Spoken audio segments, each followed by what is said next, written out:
Hey guys, it is Paul from BandStrap and another video by my twin, Tim Dessaint, 10 style tips I learned in my 20s.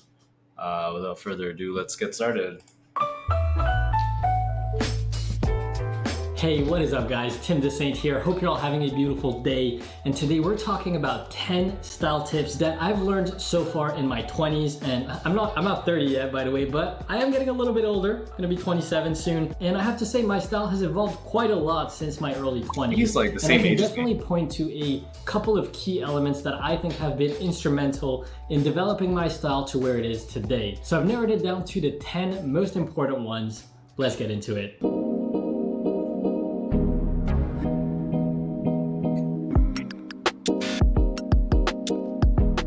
Thank you to Everlane for sponsoring today's video. If you're a fan of the channel, you've probably seen me rocking their pieces quite often. Everlane makes high quality.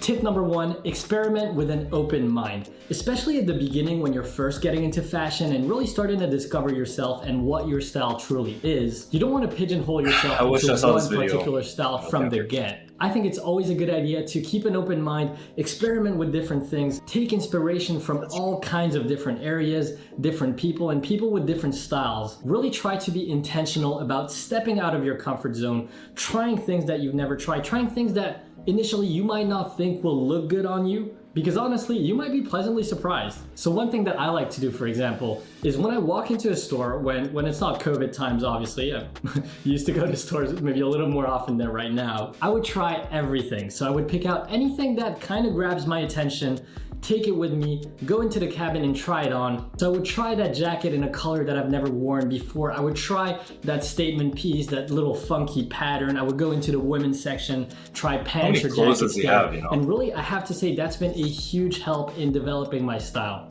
Number two, build slowly. So you've watched a couple of fashion YouTubers here and there, you've followed some Instagrammers whose style you like. That's not when you want to completely revamp your wardrobe, set a huge budget and just change up the whole thing in one go. Because that's when you end up regretting things that you buy. You get a little too overzealous, a little bit too excited, and get things that maybe aren't really gonna be your style in 2-3 years time and only really just reflected that impulse in the moment desire. So for example, let's say you're interested in trying out a rocker look. Don't just revamp your wardrobe and go for the leather jacket, the denim jacket, the distressed jeans, all the chains and all the bangs in one go. Maybe just try one leather biker jacket or something, see how you feel in it, wear it for a bit, and then decide if you want to expand further into that style.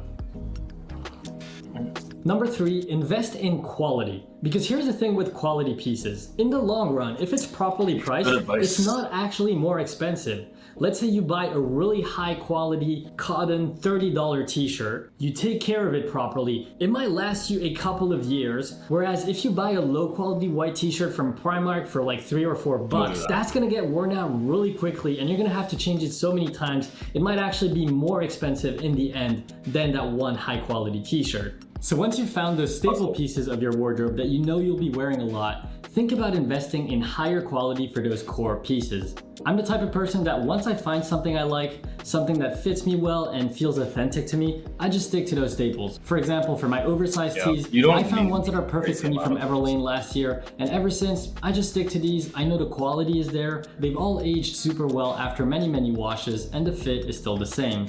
Number four, create mood boards. I find mood boards to be so helpful. I like to make mine directly on Instagram, on the app, because I follow a lot of other fashion bloggers on there. So whenever you like a photo, you like an outfit, you can just save that to your collection and create your mini collections inside there. And what you're gonna find out over time, once you save 40, 50 different photos, usually you're gonna find some sort of recurring pattern and common themes between all of the outfits. So you're obviously gravitating more towards certain things, so you might wanna experiment with those. I mean, fashion is very visual, so I find that having those mood boards really helps in becoming more aware of the things you like, the things you don't like, and really honing down on those things that you gravitate towards and further develop your style. Number five, get inspired from women's fashion too. Guys, I cannot stress enough how much value, how much inspo you can get from looking at women's fashion. I personally get so much of my inspiration from it. And that doesn't mean you have to wear a skirt, by the way. Women are usually more stylish. Obviously.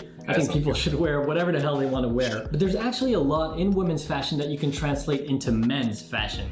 So let's say, for example, you see a fashion blogger on Instagram wearing maybe some wide trousers with a cropped top, maybe a blazer on top and some chunky jewelry. You can actually get inspired from the silhouette of the outfit, maybe from the colors as well, if you like how the color palette goes together, and then recreate that into your own style and make your own outfit around it. So you can still go, for example, for wide trousers, maybe you go for a t-shirt that's tucked in and a little bit of a shorter jacket, and then add a cool chunky necklace on top. That can look really cool.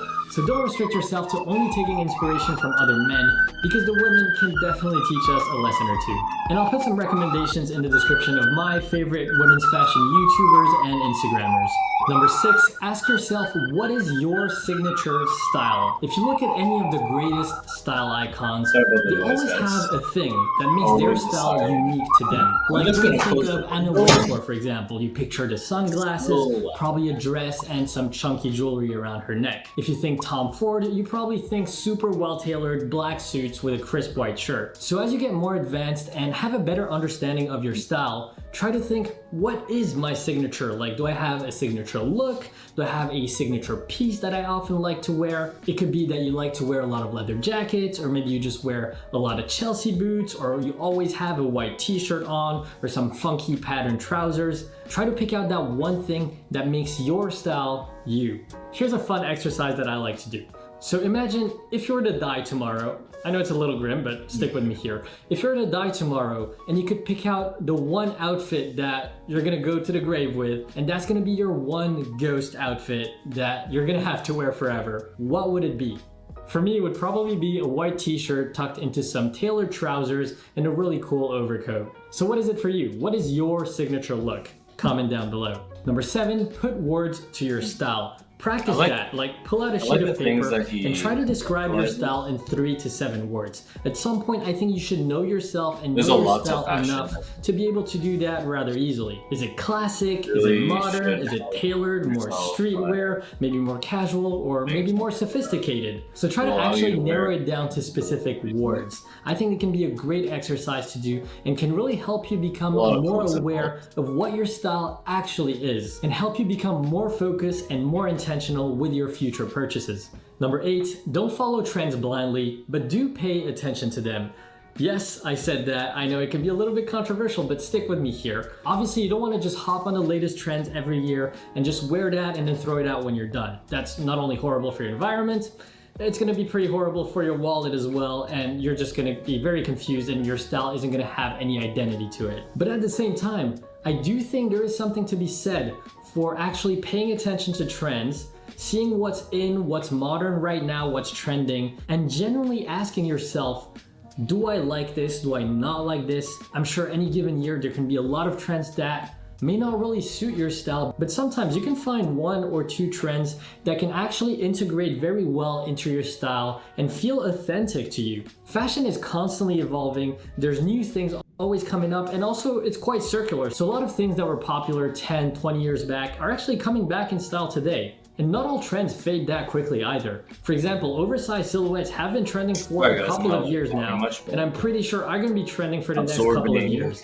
As you've seen, I personally really enjoy playing around with the more relaxed oversized silhouettes, and I'm getting more into that kind of style today. And it's not always oversized. Sometimes it's slim, sometimes it's a mix, going with a slimmer top and wider trousers, or the opposite, going with a more oversized jacket. But what I'm trying to say is, if something is trending, but you actually like it and is authentic to yourself, don't be afraid to experiment with that and add it to your style toolkit. Number 9, accessories make your outfit. I cannot stress this enough. It's like having an amazing hamburger but without the sauce, or having wine without cheese. I know, I'm French, but you get what I mean. So do experiment with accessories if you haven't been doing so already. And there are many different kinds of accessories, by the way. Like, that does not at all mean that you need to buy chunky jewelry or wear rings or any of that. Maybe you might just enjoy a simple, minimal watch and not have anything else. Maybe you're more into scarves and like wearing like statement scarves with cool patterns on them. Or maybe you like silver jewelry or gold jewelry and you enjoy wearing 3 or 4 rings on your hands. Try to find the accessories that speak to you the most and that feel authentic to you, and experiment with that.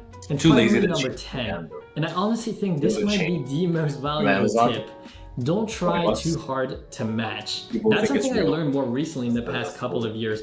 You don't want your outfits to be too perfect. If everything is color matched exactly, like you have your red socks and the red scarf and the red bracelet for your watch, like it becomes a little bit too much, a little bit too try hard. You want that Italian sprezzatura, that French casual chic, like you want to make it more nonchalant, because if you're too matchy-matchy, it just looks too forced. So maybe try having just one thing in your outfit that doesn't exactly match the rest, but Good advice. having Good that advice. imperfection actually All right, makes guys. the outfit better. It's okay if the colors don't match perfectly or if the fabrics aren't exactly the I'm gonna same. start In like some pointing cases, out when done when tastefully, you I could think use it the can band even strap, make like the look more that jean interesting. shirt So and these are the that. 10 things that I've learned as my style evolved throughout my 20s. Hopefully some of these help you guys as well in better understanding and further developing your own style. Let me know in the Yeah. comments which of these tips you found the most helpful. And thanks again to Everlane for sponsoring today's video. They've Sorry got guys for not commenting that. By the way, that jean jacket you can use band strap for. There's a lot of outfits.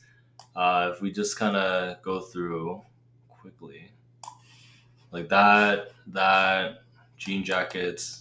Pretty sure he must have worn a sweater in between, like that coat there, 12 jacket, I guess. Yeah, there's like a lot of like suit jackets. All of these guys pretty much have coats. And if you ever are gonna wear a coat and not want to like keep it on all day, these are all like good examples to look at to see that you might benefit from that. If there's no coat checker wherever you're going to at an event, like grocery shopping, and you don't want to carry with both hands, that's an option. So hopefully you kind of learned about some other styles that you can wear those a little bit more easily. And I hope you guys like this video and subscribe for more. We'll see you in the next one. Hey guys, this is Paul from BandStrap, and just to let you know, we have a 20% off discount going on with BandStrap 20. It's available on our website called thebandstrap.com, and you can use it to tie a jacket, a sweater, a shirt with the mini bands that it comes with, so that you can actually free your hands and be able to use your phone more easily and open doors and carry shopping bags. So check us out. We have a guarantee as well. So if you're not happy with it, let us know. We'll do a full refund. But we have free shipping worldwide. Check us out, and we will see you in the next one.